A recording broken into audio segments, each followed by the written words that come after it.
Hello and welcome back to Film Sponge. Today I am here with Tiarnan. Hello.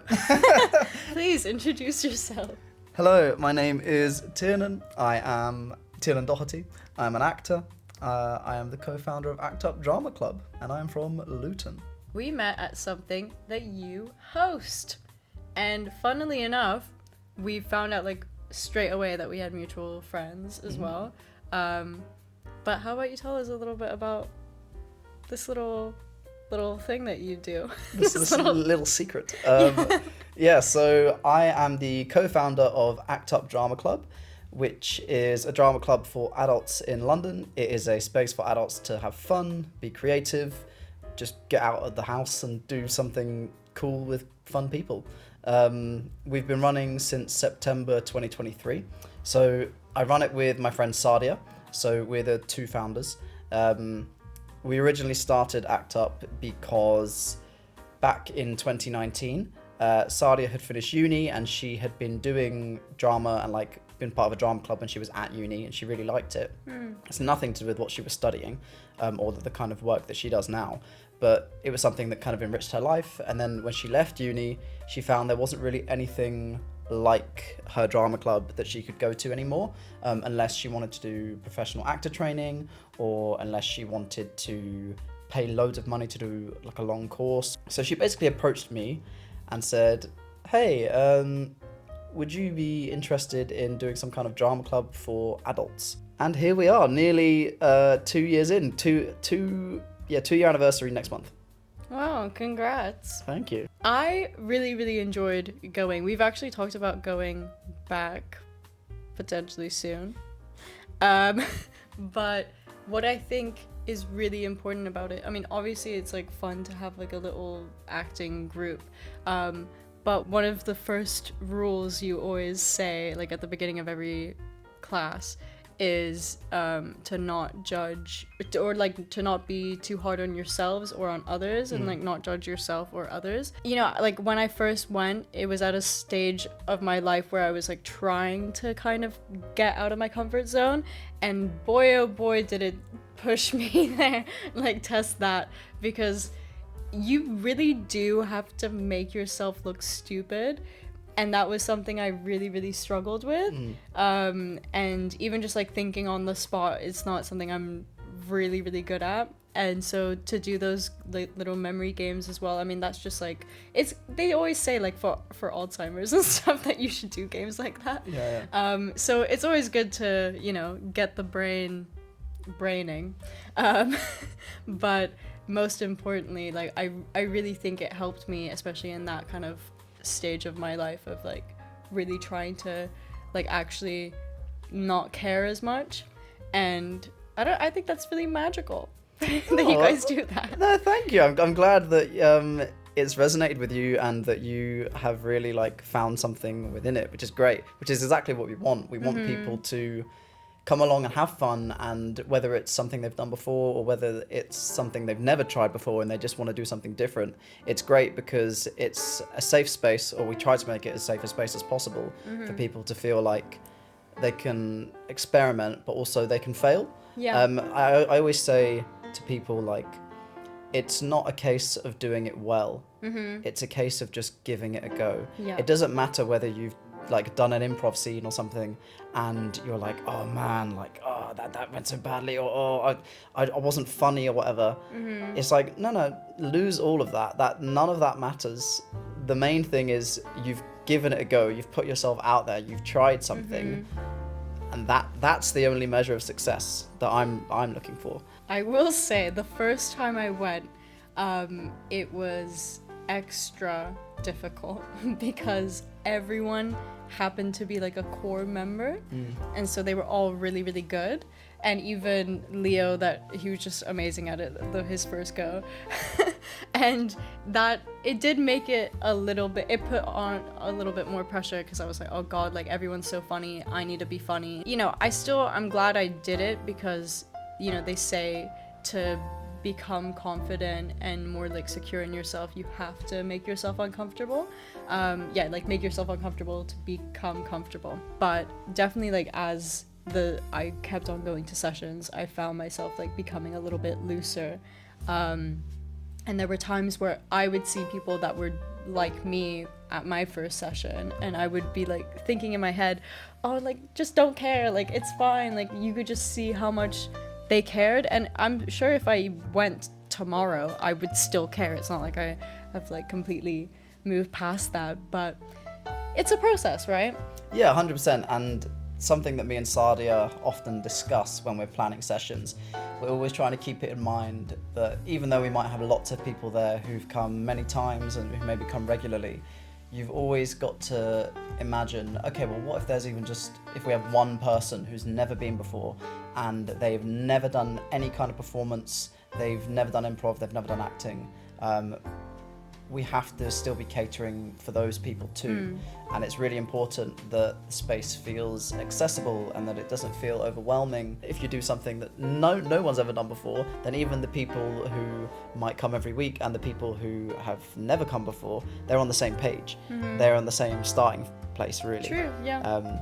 And it's true, I think, going back to what you said about the difference between when you first came and then when you last came, I think, yeah, I can definitely remember, I think maybe you being a bit more self-judgmental. I think the first time you came, for anyone who doesn't know, I always say there are 3 rules. So rule number 1 is, I'm trying to remember them now, I haven't done a session in a few weeks. I think rule number 1 is be open, be creative, try not to judge yourself or other people too much. So that's really important. Yeah. Rule number 2 is kind of being aware of your surroundings, being aware of the people that you're with.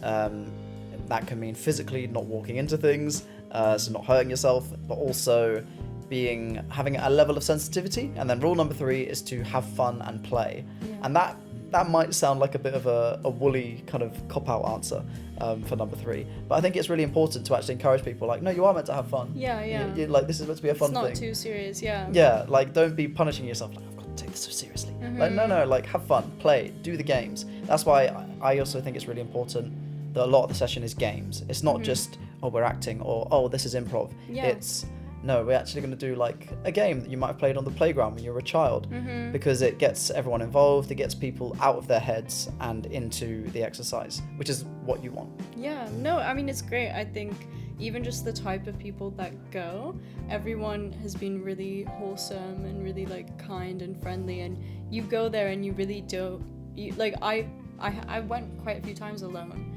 and I didn't feel alone. You know, like, there are times where you go to like a workshop or whatever, and maybe the people are a little standoffish, that you kind of feel like, oh, why did I go? Now I just feel really awkward here. But I never felt that really there. There were times where I did like put myself down a little bit, like, oh, I didn't perform as well. But like I said, like, that's something that I like got over and I got better at with each session, because I did quite a few at one point. Yeah, I think it does attract a nice group of people, which is good, and it makes sense, I think, when you think about it, because if you are the kind of person who wants to go to an improv club or a drama club where you're going to have to put yourself out there, and you're aware that you're maybe going to be doing something that's a bit vulnerable or a bit revealing or a bit exposing, then the people who tend to go to those things are people who tend to be quite open-minded, and they tend to be quite willing to speak to someone or to be friendly with people and see where the conversation might go. I think we've not really had anyone who's come along to any of our sessions in these 2 years that we've been running who has been particularly difficult or like aggressive or anything like that. Because I think if you're someone who is that way inclined, you're probably not coming to these kind of events because you're not wanting to listen to other people or give other people your time. Or be friends with other, like, make new friends. Yeah, or put yourself in a position where you're like, oh, I don't have complete control of this situation. I don't know if I'm about to maybe make a fool of myself. Yeah, like a bit vulnerable. Yeah. Yeah, no, I mean, I definitely think you're right. I think it would be a lot different if there were some like really egotistical people going, completely different vibe. But because there's so many games as well, like, it really does just feel like a fun little wholesome get together. So you know what? I'm doing it right now. I'm putting my stamp of approval on ACT UP. Yes. And if you would like to go, I will leave a link down below. Yes, follow us on socials at ACT UP Drama Club as well. How was the first session? So basically, we wanted to do this and we'd been planning it for a long time. But I think as with any new venture, the kind of voice in your head is always going, is it going to work? Like, is this a good idea? Is this going to fall flat on its face? So we were very aware of that. So when we actually first started, we didn't do what we do now where we like book a bunch of sessions. We booked 4 trial sessions, and that's what we advertised them as well. We said, we're starting a new drama club and this is the idea. Here's our like whole branding and everything. And we said, these are our 4 trial sessions. These sessions are a chance for us to see if the idea works and to experiment, and hopefully for you to tell us if it works and for you to see if you like it. Yeah. So yeah, the first session was maybe, including me and Sadia, it was like 6 people. But it was really fun. So after that first session, when we only had like 5 people, the other 3 sessions after that all completely sold out. With like selling like 20 tickets per session, which was great. Yeah, it's a great way to make friends like at this age, because I'm sure you've noticed that it's just so much harder to make friends at this point, like unless you have like kind of an establishment such as school or university where like you have a bunch of people your age in one area. It's hard to really meet people at this time. That's another reason why we wanted to create the club, because there's, especially in terms of acting and drama, and if you want to be an actor, or even if you don't want to be an actor, if you just want to get involved with things like this, there's loads of opportunities to do it up until you're 18. Yeah. And then once you turn 18, it's suddenly like, oh, so you're going to go and study this at uni? No? Well, bye. Like, and unless you, like I was saying earlier about what Sadia wanted to do, it's like, unless you want to go and train as an actor or go and do some kind of expensive course or a public showcase, there's really not many things you can do. No, really not. If you want to just go out and have fun and do it on a very casual basis where you can drop in and drop out. And I think that's why for us, we are 18 plus. So there's no upper age limit, but the lower age limit is 18. Because if you're younger than 18, great. There's other places you can go and do this. But if you're over 18, it's so rare to have a place for adults who can come and play, be themselves, be a bit childish maybe, just release the stresses of adult life for a couple of hours. Yeah. And then go back and, do it again next week if you want to, or not if you don't want to. So yeah, it's really important to have, I've heard them be described as third spaces. What really helped me the most and what I would recommend is literally just like getting out of your comfort zone and pushing yourself to embarrass yourself, because that's one of the biggest like life lessons I've learned recently, is just to not care as much in like many aspects, but life is too short to care. It is. There were so many times where I'd open my mouth and be like, oh, I hated what I said there, or like I hated the way I did this movement or whatever. Like, that's part of it. You have to, I know I sound like a broken record, but you really like, that's the biggest thing I learned last year, and it was the biggest like reason why I learned this was like through ACT UP.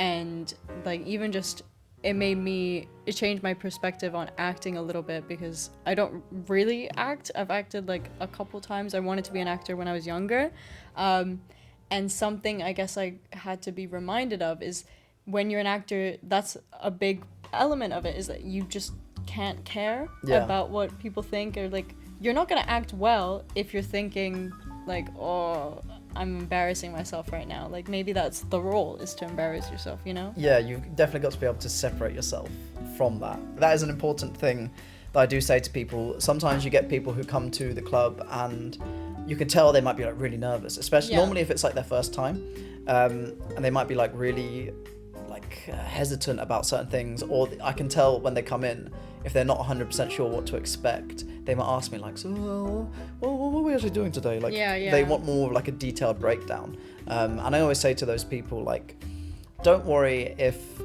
there's anything that we do where you think it's maybe a bit too much for you, or you feel like maybe you're a bit uncomfortable. If you don't want to do it, that's absolutely fine. You can just sit out for a bit until that exercise is done, or you can just like stand and watch like everyone else. Like, I will never say to anyone like, oh, you need to go in. We might encourage people, because I think encouragement is important. Like, say for example, if we're doing an improv exercise where everyone's standing in a circle and you might call freeze and then you step in and the other person steps out, we'll often keep that going. And if we're getting to the end of that exercise, if I know there's people who haven't gone, we might announce and say, oh, if you haven't gone, try to give it a go. But I'll never say like, oh, if you haven't gone yet, you need to jump in. Because I think it's important that at the end of the day, it is about having fun. Yeah. And if you're not having fun, then yeah, if your idea of fun is not doing that exercise, then great. Yeah. I'm not gonna try and force people into doing it, because I don't want anyone to have a bad time. At the end of the day, they're there to have fun. They're there to enjoy themselves. Yes, they're there to act as well, but they're there to act at their own pace. So if they don't want to do it, then absolutely stick to your limits. I will respect your boundaries. Well, that's actually another part of it that like you wouldn't normally think of, is that part of the reason why I would have fun is just watching everyone else. Yeah. Because especially when they are the core members, or even not, like they're just good at it, it's really, really funny. Like, I've had such good memories of other people's improvs, like, because they did such a great job. I know that some people, they'll come along and certain exercises will come up, and if they've been before, they'll be like, oh man, like I suck at this game, but you know, maximum it'll go on for maybe 20 minutes. That's like the longest games we tend to do. And then it'll be something else, and it'll be something else often that might be completely different. So it's like, oh, okay, good, I might have not enjoyed that one, or maybe I'm not very good at that one, but then there's this other one which I'm great at. And yeah, everyone's on a journey with it. Like, different people take different amounts of time to maybe get comfortable or feel more confident, or kind of out of their shell or whatever. So yeah, I'm always very aware that people, they will adapt in their own time. And as long as they're having fun, I'm having fun. Yeah, you do act out. I do. You do some other things. I do. You mentioned something about a little open mic night. Oh, yes. Obviously, yeah, I act and I do a lot of facilitation work, but I also sometimes, I do some hosting.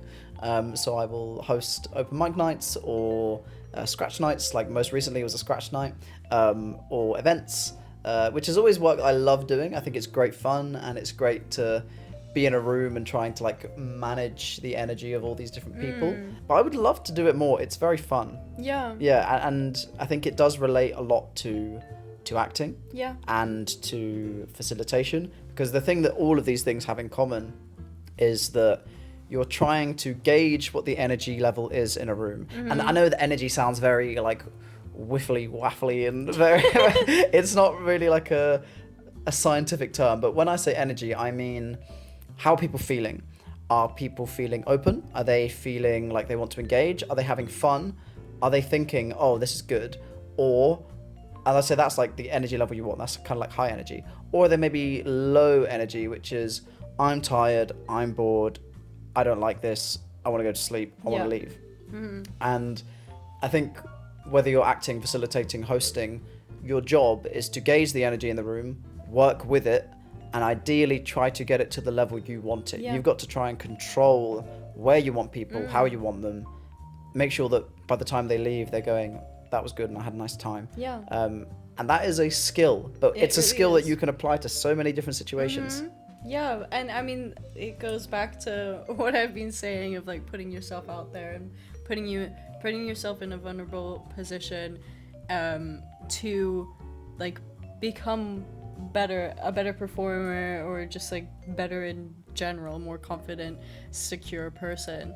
And because I did one open mic night, and I mean, it went well. Like, I don't know what that sigh was, but it was a really interesting experience. I mean, already, like, at least the one that I went to, it was like literally only poets and singers, and then I was the only person that did something outside of that. And also, like, this isn't something I would have normally like chosen to do. I just thought, what the heck, I'm on this journey of trying to get out of my comfort zone, so I'll just do it. And it was really nerve-wracking. I was on my phone for a lot of it, like just reading off my phone. But the second I got off my phone, that's when I started like really engaging the audience. But I was really, really surprised at how engaged they were just throughout. Like, I really thought, you know, it's just not good. Like, there's a chance that people will just listen or not even and not find it funny or anything. For context, I just got up and told a story. That's it. I tried to write it in a way that was comedic, but it wasn't like straight up comedy. It just happened to be like kind of a funny story. These are just such good skills to have, to be able to get up on stage, even though this was like a crowd of, you know, maximum 15 people. It's not a lot of people, but that's a lot of people can't even speak to one person. So, you know, speaking in front of a whole crowd of people, it is scary, but that's the point of life. And I think that's what I'm getting to at this in this episode, is that you just gotta try it. You just gotta like make yourself uncomfortable, because at one point it won't feel so uncomfortable anymore. It's true. Growth happens outside of the comfort zone. It really does. It does. It does. And that's what a lot of those like self-help books, or not that I've read them. I do sometimes. But they say that, don't they? So I did a year doing stand-up. I did 20 gigs, which I think to the average person may sound like, oh, that's quite a lot. But to anyone who is in the stand-up kind of world, or is a stand-up themselves, they'll know that that's really not considered to be very many. So if you are doing stand-up, or you're in that kind of community, you're considered to be like a rookie or a beginner until you've done at least 100 gigs. And it's only after you've done 100 gigs, it's like, okay, you've got some experience. But yeah, so I only did 20 gigs across the course of about a year. And same as kind of what you've just said, the reason I started doing stand-up was because it was the scariest thing I could think of at that time. And because it was the scariest thing I could think of, I was like, right, well, I have to do it. Yeah. I have to jump right into that deep end and see if I sink or swim, because now that I know I'm afraid of it, it has to be something I give it a go, because it's a challenge. And I know that I'll learn and I'll overcome something by doing it. Yeah.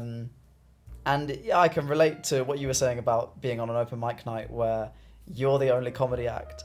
I've been in a couple of those situations, and it can be really tricky, because going back to what I was saying earlier about managing the energy in a room and trying to get people where you want them to be, it can be really tricky if people have come to an event with a particular mood or outcome in mind. They're like, cool, I'm going to go listen to some music. Because a music crowd can be very different in their behavior to a comedy crowd.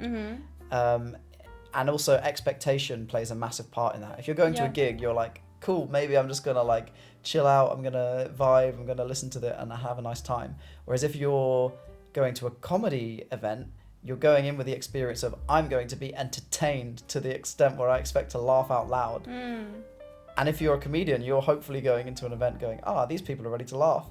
And if you turn up on stage and they're like, where's the music? Then it can be tricky. Well, personally, I felt like it worked in my favor, because I was the only one there that I was like a little break in between all the sonnets and music. And like, I feel like, not to toot my own horn, but I was like a breath of fresh air in that moment, because they were, you know, it wasn't repetitive. I mean, I enjoyed everyone's performance. Like, everyone was really, really good. But that's another thing. I couldn't compare myself to them because we were doing something completely different.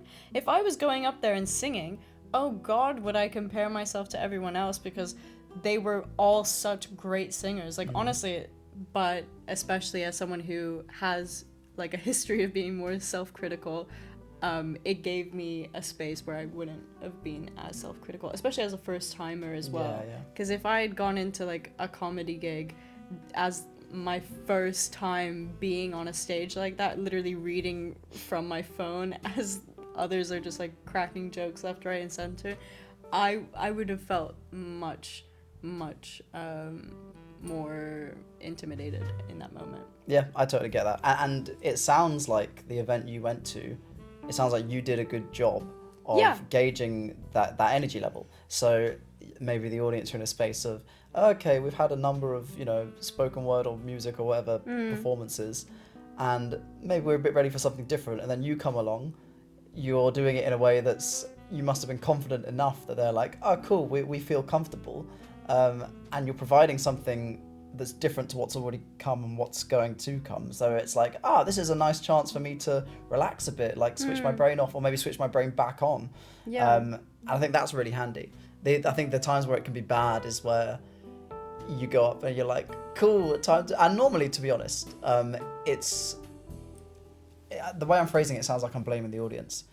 Sometimes it can be the audience's fault, that is true. But sometimes it is the performer, and the performer's kind of not really acknowledging what's happening, or they're going into something going, in my head, I'm imagining it's going to go like this. Yeah. This is how it's going to go. They're going to laugh at this point, and then you actually go up on stage, and because you've planned it, you're not living in the moment anymore. And the moment it feels rehearsed, the audience can tell. And the moment they could tell that it's rehearsed, they stop laughing. Yeah. Because they're like, you're doing this for you. This isn't for me. And that's the same with acting, comedy, hosting, facilitation, any of that. It has to be with the people in the room in mind. Yeah. It's a conversation. It's a conversation where one person does all the talking, the other people do all the reacting, but it's still a conversation. Yeah. And if it stops being a conversation, then it's just a monologue or a lecture, and then people get bored. Shall I tell you about the worst comedy gig I ever did? Yes, please do. So this was one of the later ones that I did as well, because by this point I'd done gigs in Luton, I'd done gigs in London, I'd done gigs up in like the Midlands, like Birmingham. I'd even done a gig up at the Edinburgh Fringe. So I'd done like gigs in different parts of the country, varying audience sizes. I think the largest size was probably like 60, and that was like a great gig actually. It was a really good crowd. That was at Edinburgh. So I'd had some experience where I was starting to feel more confident. It started off rough the evening. It wasn't all my fault, because everyone had a bad night this night. Because the kind of the host of the evening, and this goes back to everything we were saying about managing the energy in the room. So obviously the host of a comedy night, their job is to try and warm the audience up. Yeah. They want to get people engaged and laughing and relaxed, and you want to make it so that by the time you bring the first comedian on, they're ready to hear Warmed jokes. up, Yeah. So she's trying to do that, and this is a comedy club that's like above a pub. So she's talking to the audience, she's doing a bit of interaction, asking them questions, your kind of standard fare of like, oh, what's your job, where are you from, and you see if you can find anything to make jokes about. And there's 3 students on the front row. These are freshers students. I think they're a bit naive, hadn't been to a comedy night before. She starts talking to them, she's trying to do a bit of banter. They're not really getting on board with it, and then she's trying to make some jokes, like kind of like insulting a little bit, like give poking fun. Yeah, as a comedy host tends to do. Yeah. But they're not finding it funny, and they're not laughing, and anything she says to them, they're kind of like giving it back to her. Already, it sets an uncomfortable tone in the room. Yeah. And if you are the host, you've got to make it look like you know what you're doing and that you're able to control things.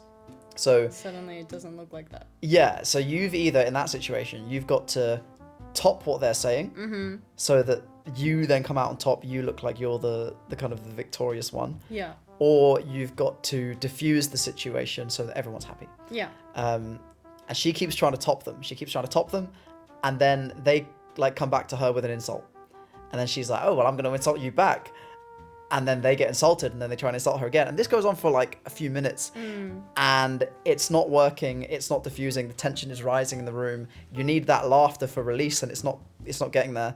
And then these 3 guys, they just stand up and they go, well, actually, we're going to leave, we think you're really mean. And they were like really innocent, and I felt really bad for them, and they got up and just kind of left. And it was really awkward because the host was just kind of stood there like, oh, okay. Yeah. And then now she looks like the bad guy. Yeah, and she hasn't managed to make a joke or anything to recover the room. And now the rest of the audience are on edge and they're like, oh, this is uncomfortable. Yeah. And this, bear in mind, this is the very beginning of the evening. You know, she's got no choice but to be like, I'm going to bring the first act on now. So the first act comes on, they kind of bomb because the audience are now feeling very uncomfortable and it's really hard to bring them back from that point. So the first act kind of bombs. Second act comes on, they also kind of bomb. And these guys, you know, they're more experienced, they're trying, but it's just not working. The audience by this, and it's not a huge audience either, but the audience by this point are just a bit like, you know, they've seen something that's really set the night on an unfortunate direction. By the time I get to being on stage, I'm already nervous because I've watched these guys way more experienced than me go out there and just die. And I'm like, oh God. So I go out and I start doing, you know, my routine, and it's getting nothing. Like literally, like imagine like you're making a joke and there's just silence. And it's like, ooh, this is uncomfortable. And it got to the point where I got so in my own head and I was so kind of uncomfortable about what was happening that I forgot what I was meant to be. I forgot where I was in the routine. I forgot the jokes.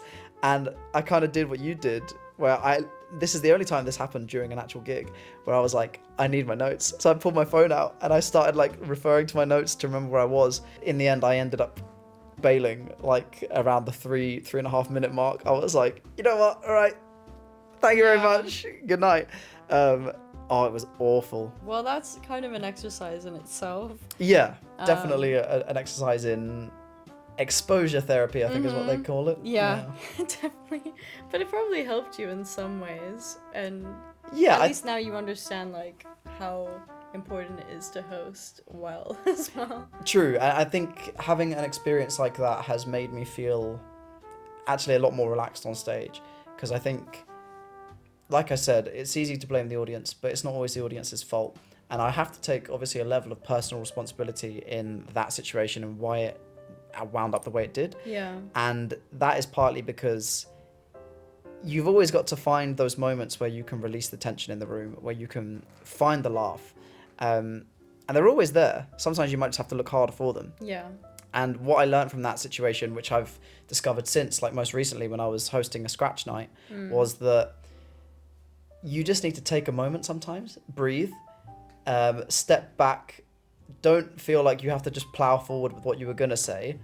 Take the kind of alternative route in your mind and explore the other things until you get to the point where you've got people back on side. Yeah. Then you carry on with what you're doing. So that was definitely a valuable lesson for me. And basically, if you try and follow the energy in the room, you'll always get back to where you need to be most of the time, unless people are really just refusing to give you anything, in which case you've done what you can. And that's why improv is great. That's a skill I personally don't really have, and I would love to have it more. But yeah, like literally to think on the spot, improvise on the spot this is a great skill to have, even like for other things, for job interviews. Do you feel like it's helped you? And 100%. Like, I think in terms of improv skills in general, that's one of the most useful things I got from stand-up. Is it really gives you a lot more confidence to walk into any situation, no matter what it is, and just feel like you can handle whatever's going to happen. You can handle this interaction, you can handle wherever it's going to go. And yeah, it definitely gives me, like, I think everything that I do is kind of constantly, in a way, like mining confidence. Like, I'm always kind of looking to do the next thing that's going to make me feel like, cool, now I feel more confident in that. And it's all holistic. It all relates to each other. Like, especially being an actor as well, like you often go to auditions or interviews if you're lucky, and you get a lot of rejection. So you kind of often might go into things, you learn to go into them without caring too much. And yeah, interviews, anything like that, it's very easy to relax now for me, because I'm like, it's fine. Trust the process. That was the biggest thing I learned during drama school, I would say. It's a note I was given from a director I had during my first term, after the first production we'd ever worked on. Like, at the end of the term, he gave us all very detailed notes, and for me, he was like, my main note for you is to just trust the process. And I said, well, what do you mean? Like, can you clarify that for me? I don't understand. And he's like, no, you're not listening. Trust the process. you want to control everything all the time. You want to always know exactly what you're doing or why you're doing it or where you're meant to be doing it. Mm-hmm. I need you to let go of that and just trust that you're doing the right thing, that you're in the right place, and that you will end up where you need to be. And I was like, okay, but how do I do that? Blah, blah, blah. And he was like, no, this isn't something you can necessarily just do immediately. This is something you're going to have to work on. You're going to have to keep this in mind, and over the years, you're going to come back to this, and it might not even make sense right now, but in time, it will. And he was actually 100% correct. Yeah. It's something that I've come back to so many times where, whether it's in acting or in writing or anything, like I'll come back to it and say, okay, trust the process. Even like relationships, like trust the process. You're doing what you're doing. Things will be okay. It's a very easy and nice way to tell yourself that you don't have to try and control all of the variables all of the time. Yeah. Wow. Well, here's a little segue for you. Go on. You said you had a favorite film. I do. Spill the tea. Okay, so my favorite film is Whiplash. Oh, okay. Yeah, I love Whiplash. I think the reason I love it is because it is the most stressful film I've ever seen. And that might sound like a weird reason to love it. But the reason that makes me love it is because it evokes such like a visceral reaction from me that I think it's so impressive that a piece of art or like a film can make me feel that way. Yeah, I think the best types of films get you to feel something. So like, you know, obviously there's the American Hollywood ending, as they call it, that everything gets wrapped up perfectly. Oh, yeah. It's happy, no one dies, right? And although like as humans, I guess we don't like it, especially if we connect with a character, we don't like it when they die. But that whole not liking that, like getting annoyed that your favorite character just died, that's evoking an emotion and a response in you. Whereas if they just lived, maybe it would evoke happiness, but I don't think it would affect you the same way, or it's not as strong of a response, right? And so in a way it makes a film less memorable if you don't have that, whereas when your favorite character dies or when something really tragic happens, it almost like it just elicits like a kind of traumatic recollection of it. I don't know, you remember that. Like, I mean, sure, there's a film from your childhood or whatever that you watched and you really remember, there's a specific part that you remember because it made you feel a certain way that wasn't happy. 100%. I was literally, as you were talking then, I was just thinking of it. What? I would say this is, for me, maybe the saddest film. This is Bridge to Terabithia. Stop it!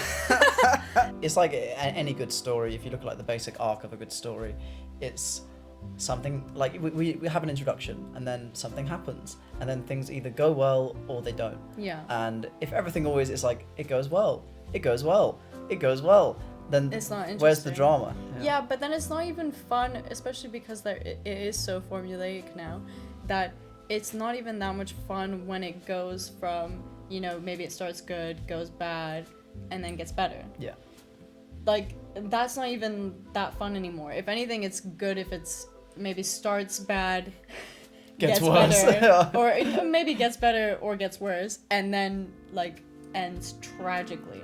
You become desensitized to happy endings. You're like, no, I need it to be more torturous, more trauma. It depends what mood I'm in. But I think like a good film, like if I watch something, I'm like, wow, that was a good film, good piece of cinema. It's because of that emotional reaction. This is how I differentiate a film from a movie. Is that I think a movie is just like a happy, feel good, light experience. Like you don't have to really think about it. It's, you know, like a blockbuster or whatever. You can just watch that and you know what you're getting out of it, and sometimes you need that as well. Yeah, I think a bad film is one that's completely forgettable. Yeah, like at least if you leave a film being like, well, I hated that, at least it's done something that made you hate it, I suppose. Yeah. Whereas I think there's probably, as a filmmaker, if someone watches your film and they're like, I had no opinions on it, that's like, oh, that probably hurts more than if you hated it, it'd give me something to think definitely. about. Well, I know you wrote a couple things there. Are you trying to get more into writing? Less so? Tell me about it. I think my ambitions these days are not necessarily to be a writer, or to be like known for writing necessarily. What is your goal, if you have one? It's an interesting one. This is something I ask myself a lot, and I've particularly been reviewing a lot over the last few years.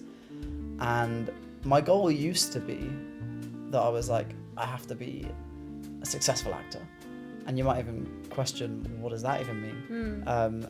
I think for me it meant like being able to support myself purely from acting and creative pursuits. Whereas now, my idea of what I want to be, or my idea of success, has shifted more towards that I'll be happy doing whatever makes me happy. Yeah. Like before, the idea of happiness for me was like, oh, I have to be happy doing this one thing because that's the goal I've set out to achieve, and anything else that isn't that is a deviation from what I think happiness should be. Yeah. Whereas now it's like, no, I'll be happy doing whatever makes me happy. And that could be anything. It could be something that was completely unexpected that I never thought I'd end up doing. If I enjoy doing it, great. You enjoy doing that, do more of it. Ultimately, should that not be the goal in life, to enjoy the things? But yeah, so I suppose right now, I would still love to, I still do acting, I would still love to continue doing acting work, and hopefully getting more of that. If I could sustain myself from acting, brilliant. But that's not the kind of standard I'm holding myself to these days, because I think it is ultimately unlikely to happen just because of the competitive nature of the industry and that profession, which is fine. But also, I think it's actually better. I think I feel much better off over the last couple of years since I started inviting other kinds of work into my life. What's been great about that is that it means when acting opportunities or other creative opportunities have come along, they're not something that I 100% need to survive, because it's not like I've been starving without much work or without much things going on, and I'm suddenly like, oh my god, this opportunity means everything to me, and if I don't get it, it's going to be devastating. Yeah. Now it's more like, oh cool, an acting job's come up, that'll be fun, and I can go and enjoy that for like a few days, and then I can go back to my other work that I do. So I think it's really important to have lots of things that feed you. Oh, definitely. And yeah, so for now, the idea of success is I'll be happy doing whatever makes me happy, and as long as I am, I think, busy a lot of the time, I'm pretty happy. I don't know, I feel like a lot of us, and maybe it's just because like we're similar ages, but we're going on a very similar like path and journey, because I feel the same way of like wanting to try different avenues, like creative avenues or not even, and just kind of try everything. I think this is the time for it. This is the time for us to like really let ourselves try everything and be open to everything, and we'll be better for it. I agree. Keep doing things. Keep doing things. And one of the many ways you can start that journey today is to go to Act Up or any other. Boo! We don't endorse other drama clubs, only Act Up. But like just any kind of workshop or any space where you're meeting people, like a open mic night or whatever it is, it really like, we didn't really brush up on this, but you're also part of a drama group called the Working Collective. Yes. We have mutual friends that are in there and run it. And you know, that's what it's all about. Just being parts of groups, especially at this age, you kind of have to do it. That's how you make friends. That's how you build community, and that's how you grow as a person. Mic drop. Hit. I don't want to drop it. But this was fun. I hope you enjoyed. I have enjoyed it, and I think it's been great to, just interrogate my own consciousness a bit. Well, we'll see you next time. All right, thank you. Bye. Bye.